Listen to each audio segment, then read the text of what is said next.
Hello everybody. आज के इस टॉपिक में मैं बताऊंगा कि ऑपरेटर्स क्या होते हैं सी में। देखो, सी लैंग्वेज में डिफरेंट टाइप के ऑपरेटर्स हैं। जैसे सबसे पहले आपके जो हैं वो है अर्थमेटिक ऑपरेटर। सबसे पहले है अर्थमेटिक ऑपरेटर। अब देखो, जो अर्थमेटिक ऑपरेटर होते हैं वो कौन से होते हैं। वो होता है आपका प्लस, ठीक है, माइनस, ठीक है, मल्टीप्लाई हो गया, ठीक, उसके बाद डिविजिबल का साइन हो गया और आपका हो गया मॉडुलस का साइन। ठीक है। अब जैसे suppose c equals to a plus b, ठीक है, प्लस की जगह आप माइनस कर सकते हो, यहाँ पे मल्टीप्लाई कर सकते हो, डिवाइड कर सकते हो और मॉडुलस कर सकते हो। ठीक है। तो ये आपके 5 तरह के अर्थमेटिक ऑपरेटर है जिसके थ्रू आप कोई भी अर्थमेटिक ऑपरेशन परफॉर्म कर सकते हो अपने वेरिएबल्स के ऊपर। ठीक है। उसके बाद जो है अर्थमेटिक के बाद आते हैं आपके रिलेशनल ऑपरेटर्स। ठीक है। अब रिलेशनल ऑपरेटर्स क्या होते हैं। रिलेशनल ऑपरेटर्स होते हैं जैसे डबल इक्वल्स टू का साइन। इसमें क्या है, जैसे मैंने a इक्वल्स टू 5 किया और मैं यहाँ पे चेक कर रहा हूँ a डबल इक्वल्स टू 5, तो इसका मतलब क्या है, a की वैल्यू हमने क्या साइन की हुई है 5, ठीक है, और यहाँ पे हम क्या साइन कर रहे हैं, यहाँ पे हम ये चेक कर रहे हैं कि जो a की वैल्यू है, a की वैल्यू इस वक्त 5 है, तो जो 5 है क्या वो 5 के इक्वल है। तो मीन्स यहाँ पे कंडीशन क्या आएगी, ट्रू। अगर सपोज मैं यहाँ पे 50 कर देता, ठीक है, तो a की वैल्यू हो गई 50, तो क्या आपका जो 50 है वो 5 के इक्वल है, नहीं, तो इट मीन्स यहाँ पे कंडीशन क्या हो जाती, फॉल्स हो जाती। ठीक है। तो ये आपका एक इक्वल्स टू ऑपरेटर है। ठीक है। उसके बाद है नॉट इक्वल्स टू ऑपरेटर। ठीक। अब नॉट इक्वल्स टू ऑपरेटर में क्या होता है, नॉट इक्वल्स टू ऑपरेटर में होता है जैसे मैंने लिखा a इक्वल्स टू 50 और मैं यहाँ पे लिख रहा हूँ a नॉट इक्वल्स टू 50, तो ये क्या हो गया, ये आपका फॉल्स हो गया। क्यों? क्योंकि a की वैल्यू हमने 50 ली हुई है और हम यहाँ पे कह रहे हैं कि a आपका 50 के इक्वल नहीं है, तो मीन्स कंडीशन क्या हो गई आपकी, फॉल्स हो गई। सपोज यहाँ पे 55 होता तो a की वैल्यू 55 थी, तो जो 55 है वो आपका 50 के इक्वल नहीं है, तो अब कंडीशन क्या हो गई, अब कंडीशन आपकी ट्रू हो गई। ठीक है। तो ये आपका नॉट इक्वल्स टू का साइन है। उसके बाद इसमें आता है लेस देन का साइन। ये लेस देन का साइन है। तो लेस देन के साइन में क्या होता है, जैसे a की वैल्यू है 50, ठीक है, तो मैंने यहाँ पे दिया जो a है क्या वो लेस देन, ठीक है, लेस देन 100 है, तो कंडीशन क्या हो गई मेरी, ट्रू हो गई। क्यों? बिकॉज a की वैल्यू कितनी थी, a की वैल्यू थी 50, ठीक है, और मैं यहाँ पे क्या दे रहा हूँ, मैं यहाँ पे दे रहा हूँ कि जो a है वो आपका छोटा है, मीन्स जो 50 है वो आपका छोटा है किससे, वो आपका छोटा है 100 से, तो कंडीशन क्या होगी, ट्रू हो गई ना। तो मीन्स 50 जो है वो आपका छोटा है 100 से, तो यहाँ पे कंडीशन क्या हो जाएगी, ट्रू हो जाएगी। उसके बाद है आपका ग्रेटर देन का साइन। ग्रेटर देन में क्या होता है, मैंने यहाँ पे a इक्वल्स टू दिया 10, तो मैंने यहाँ पे लिख रहा हूँ जो a है क्या वो ग्रेटर देन है 5 से, मीन्स जो 10 है क्या वो बड़ा है 5 से, यस। तो कंडीशन यहाँ पे क्या हो जाएगी, कंडीशन यहाँ पे ट्रू हो जाएगी। ठीक है, बिकॉज जो 10 है वो आपका बड़ा है 5 से, बिकॉज हम a ग्रेटर देन 5 कर रहे हैं, तो मीन्स वो कंडीशन ट्रू है। ठीक है। उसके बाद है मैंने यहाँ पे लिखा a इक्वल्स टू 10, तो मैं यहाँ पे लिख रहा हूँ a is greater than equals to 10, greater than और इक्वल्स टू। ठीक है, तो इसमें दो कंडीशन चेक होंगी, आइदर तो a की जो वैल्यू है, अब यहाँ पे a की वैल्यू 10 है, तो आइदर जो a की वैल्यू है कि या तो वो ग्रेटर देन होनी चाहिए या वो इक्वल्स टू होनी 10, इक्वल्स टू होनी चाहिए 10 के। तो a की वैल्यू 10 है, तो मीन्स 10 आपका बड़ा तो नहीं है पर इक्वल्स टू तो है ना 10 के, तो ये भी कंडीशन क्या हो जाएगी आपकी, ट्रू हो जाएगी। ठीक है। अब मैं यहाँ पे लिख रहा हूँ a is less than equals to 10, तो जो 10 है आपका वो आपका छोटा है और इक्वल्स टू 10 है, तो ये भी कंडीशन क्या होगी, ट्रू। बिकॉज इसमें और लगता है आपका, और किसमें लगता है कि आइदर जो a की वैल्यू है या तो वो छोटी है, क्योंकि a की वैल्यू कितनी है इस वक्त, a की वैल्यू आपकी 10 है, ठीक है। तो a जो है, a आपका 10 हो गया, तो a जो है वो आपका छोटा तो नहीं है पर इक्वल्स टू तो है ना 10 के, तो कंडीशन क्या हो जाएगी आपकी यहाँ पे, ट्रू हो जाएगी। तो ये आपके रिलेशनल ऑपरेटर है, इसको आप ग्रेटर देन कह सकते हो, ये आपका इक्वल्स टू ऑपरेटर हो गया रिलेशनल में, ये आपका नॉट इक्वल्स टू हो गया, ये आपका लेस देन हो गया, ये आपका ग्रेटर देन हो गया, ये आपका ग्रेटर देन इक्वल्स टू हो गया, और ये आपका लेस देन इक्वल्स टू हो गया, ठीक है। तो उसके बाद जो आता है वो आपका आता है लॉजिकल ऑपरेटर। जो लॉजिकल ऑपरेटर होते हैं उसके बेसिकली तीन टाइप्स होते हैं, एक होता है एंड, ये होता है एंड। अब एंड ऑपरेटर में क्या होता है, एंड ऑपरेटर में अगर फर्स्ट कंडीशन ट्रू है और सेकंड कंडीशन ट्रू है, तो जो आपका रिजल्ट आएगा वो आपका ट्रू आएगा। अगर एंड में फर्स्ट कंडीशन फॉल्स ट्रू है और सेकंड कंडीशन फॉल्स है, तो आंसर क्या आएगा, फॉल्स आएगा। अगर सपोज फर्स्ट कंडीशन फॉल्स है, सेकंड कंडीशन ट्रू है, तो आंसर क्या आएगा आपका, फिर फॉल्स आएगा। अगर फर्स्ट कंडीशन फॉल्स है और सेकंड कंडीशन भी फॉल्स है, तो आंसर क्या आएगा आपका, फॉल्स आएगा। फॉर एग्जाम्पल यहाँ पे हम कर लेते हैं कि अगर if a double equals to 5 and b double equals to 10, ठीक है, तो मींस अगर a की वैल्यू 5 होगी और b की वैल्यू 10 होगी तभी ये कंडीशन ट्रू होगी, अदरवाइज नहीं ट्रू होगी, ठीक है।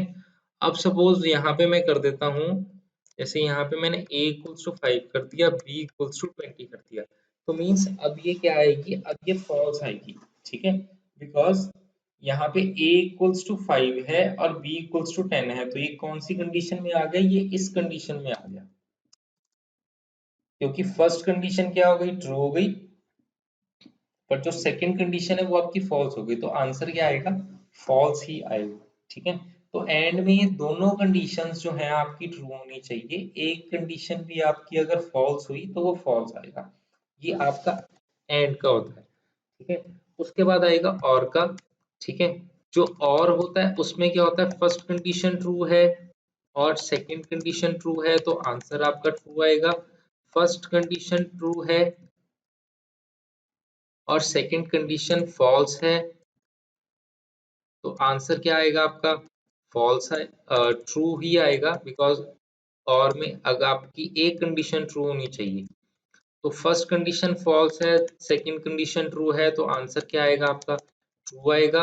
फर्स्ट कंडीशन फॉल्स है, सेकंड कंडीशन फॉल्स है, तो आंसर क्या आएगा, फॉल्स आएगा। मींस अगर और में दोनों कंडीशन फॉल्स है तब आपका आंसर फॉल्स आएगा, अगर एक भी कंडीशन ट्रू रहेगी तो आपका आंसर क्या आएगा, ट्रू आएगा। उसके बाद जो लास्ट है इसका लॉजिकल ऑपरेटर में नॉट ऑपरेटर होता है, नॉट में क्या होता है आपका, ये एक्सक्लेमेशन का साइन आएगा, ठीक है। अब ये उल्टा होता है, अगर आपकी कंडीशन ट्रू है तो आंसर क्या आएगा, फॉल्स आएगा, और अगर आपकी कंडीशन फॉल्स है तो आंसर क्या आएगा, ट्रू आएगा। तो मीन्स ये हमेशा रिवर्स चलता है, राइट, ठीक है। तो ये बेसिकली आपके कौन सा ऑपरेटर था, ये आपका ऑपरेटर था लॉजिकल ऑपरेटर, ठीक है। उसके बाद आता है आपका फोर्थ आता है असाइनमेंट ऑपरेटर। देखो असाइनमेंट ऑपरेटर कौन सा होता है, असाइनमेंट ऑपरेटर होता है जिसमें आप कोई भी वैल्यू असाइन कर रहे हो, जैसे सपोज मैंने यहाँ पे इंट लिया, इंट आई, ठीक है, यहाँ पे मैंने i इक्वल्स टू 5 कर दिया, तो ये मैंने क्या कर दी, ये मैंने 5 जो है वो वैल्यू मैंने असाइन कर दी किसको, i को, ठीक है। तो ये आपका असाइनमेंट ऑपरेटर होता है जिसमें आप किसी कोई भी वैल्यू को असाइन कर देते हो किसी वेरिएबल को, ठीक है। उसके बाद है आपका increment and decrement operator, increment and decrement operators. अब इंक्रीमेंट और डिक्रीमेंट ऑपरेटर में क्या होता है, इंक्रीमेंट और डिक्रीमेंट ऑपरेटर में हो जाता है, जैसे मैंने इंट i इक्वल्स टू 5 कर दिया, ठीक है, तो इसके भी दो टाइप्स होते हैं। इसमें क्या होता है, जैसे मैंने i प्लस प्लस किया तो ये आपका इंक्रीमेंट हो गया, ठीक है, और अगर मैंने i माइनस माइनस किया तो ये आपका क्या हो गया, डिक्रीमेंट हो गया। अब इसका मतलब क्या होता है, इसका मतलब होता है कि जो i की वैल्यू है उसमें आप प्लस प्लस कर दोगे, तो मीन्स i यहाँ पे कितना हो जाएगा, 6 हो जाएगा, और यहाँ पे i कितना हो जाएगा, यहाँ पे i 4 हो जाएगा, बिकॉज 5 को प्लस प्लस किया तो वो कितना हो गया, 6 हो गया, ठीक है। और अगर i को माइनस माइनस करोगे तो वो 5 है, तो 5 अगर माइनस माइनस होगा तो वो क्या हो जाएगा, 4 बन जाएगा, ठीक है। तो ये आपका बेसिकली इंक्रीमेंट और डिक्रीमेंट ऑपरेटर है, ठीक है। उसके बाद आपका आता है कंडीशनल ऑपरेटर। कंडीशनल ऑपरेटर क्या होता है, कंडीशनल ऑपरेटर होता है, जैसे इसमें क्या होता होगा कि जैसे a जो है वो आपका, सपोज मैंने यहाँ पे इंट a लिया, a की वैल्यू ले ली मैंने 5, ठीक है। और यहाँ पे मैंने इंट c लिया, यहाँ पे मैंने कंडीशन ऑपरेटर लगा दिया कि अगर a आपका बड़ा है 2 से, क्वेश्चन मार्क एक स्टैंडर्ड आपका क्यू मींस, ये सिंटेक्स ही है आपके कंडीशनल ऑपरेटर का कि अगर आपका a बड़ा है 2 से तो क्या होगा, यहाँ पे आप कंडीशन लगा सकते हो कि आपका C में क्या वैल्यू जाएगी, या तो 1 जाएगा या क्या जाएगा, 0 जाएगा। तो मीन्स जैसे A की वैल्यू 5 है, अगर यहाँ पे 5 है, 5 अगर बड़ा है 2 से, 5 बड़ा है 2 से, तो C की वैल्यू में क्या आ जाएगा, C में अब क्या चल जाएगा, C में अब चल जाएगा 1, ठीक है। C में 1 चल जाएगा। और अगर आप सपोज, अब सपोज यहाँ पे क्या होता है, यहाँ पे अगर 1 होता ए में, तो 1 क्या बड़ा है 2 से, नहीं, 1 2 से बड़ा नहीं है, तो सी की वैल्यू अब क्या आती, सी की वैल्यू अब 0 आती, ठीक है। तो मींस अगर तो कंडीशन ट्रू है तो उसका फर्स्ट ब्लॉक चलेगा, क्वेश्चन मार्क के बिल्कुल साथ वाला। अगर कंडीशन फॉल्स हो जाती है तो कॉलन के बाद जो हमने लिखा हुआ है वो चलेगा उसका, ठीक है। तो ये बेसिकली कंडीशनल ऑपरेटर होती है, मींस कंडीशनल ऑपरेटर में हमें अलग से इफ नहीं लगाना पड़ता, आप सिंगल सिंगल लाइन में इफ लगा सकते हो with the help of question mark.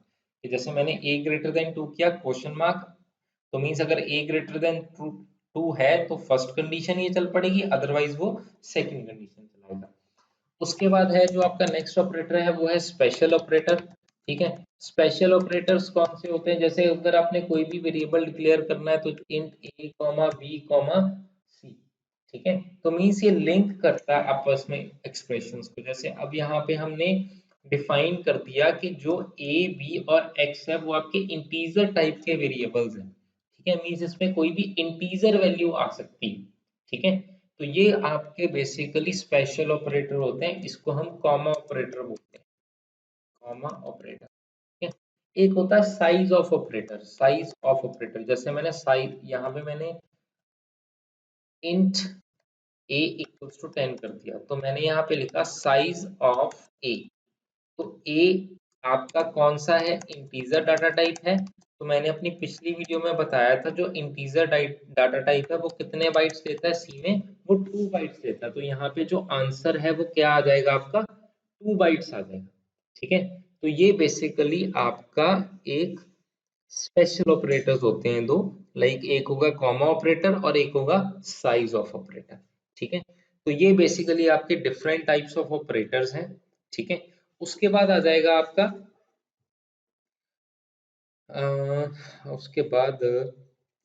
उसके बाद आ जाएगा टाइप कन्वर्जन, ठीक है। अब टाइप कन्वर्जन क्या होती है, टाइप कन्वर्जन होती है जब आपकी जो इंट की वैल्यू है वो आपकी फ्लोट में जाए और जब आपकी फ्लोट की वैल्यू इंट में आए, ठीक है। अब देखो जो इंट है आपका, इंट आपका कितने बाइट्स का होता है, इंट आपका होता है 2 बाइट्स का, ठीक है। तो बेसिकली होगा क्या, अगर आपको फ्लोट को इंटीजर में कन्वर्ट करना है तो फ्लोट में हमेशा कौन सी वैल्यू होगी, पॉइंट्स की। अब जैसे मैंने यहाँ पे दिया इंट a, ठीक है, इंट a इक्वल्स टू, यहाँ पे मैंने एक वेरिएबल ले लिया फ्लोट b इक्वल्स टू 25.323, ठीक है। अब मैंने लिखा int a equals to b, तो मींस इंट की जो आपका डाटा टाइप है उसमें डेसिमल वैल्यू नहीं आती, तो हमने क्या किया, b की वैल्यू को a में असाइन करवा दिया। तो अब जो a में आएगा वो क्या आएगा, वो सिर्फ 25 आएगा, जो आपका पॉइंट्स के बाद वाला होगा वो सारा क्या हो जाएगा, ट्रंकेट हो जाएगा। ट्रंकेट मीन्स वो आपका बेसिकली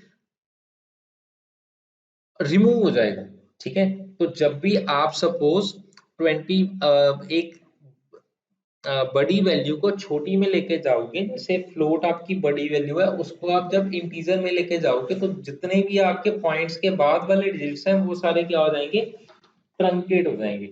उसके बाद क्या है, ये जो डबल होता है, जैसे मैंने यहाँ पे डबल लिया, डबल ए इक्वल्स टू 3 4 ऐसे ले लिया, ठीक है। तो अब मैं यहाँ पे फ्लोट सी करके ए कर देता हूँ, ठीक है, ए कर देता हूँ, तो इससे क्या, इसको मैं डबल डी ले लेता हूँ, तो डी करता हूँ, तो इसमें क्या होगा, अब डबल आपका एक बहुत बड़ी वैल्यू है, उसको आप छोटी वैल्यू फ्लोट में लेके आ रहे हो, तो ये ट्रंकेट कर देगा, तो यहाँ पे आंसर क्या आएगा आपका 345.34।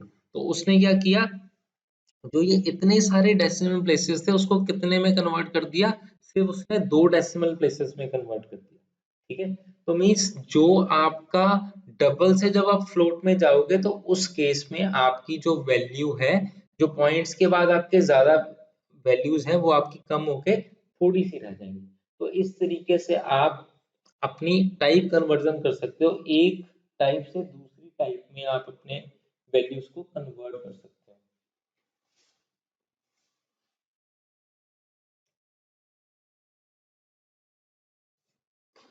ठीक है, तो ये आपके ऑपरेटर्स थे और ये आपकी टाइप कन्वर्जन थी। आई होप आपको समझ लग गया होगा। ठीक है, थैंक यू।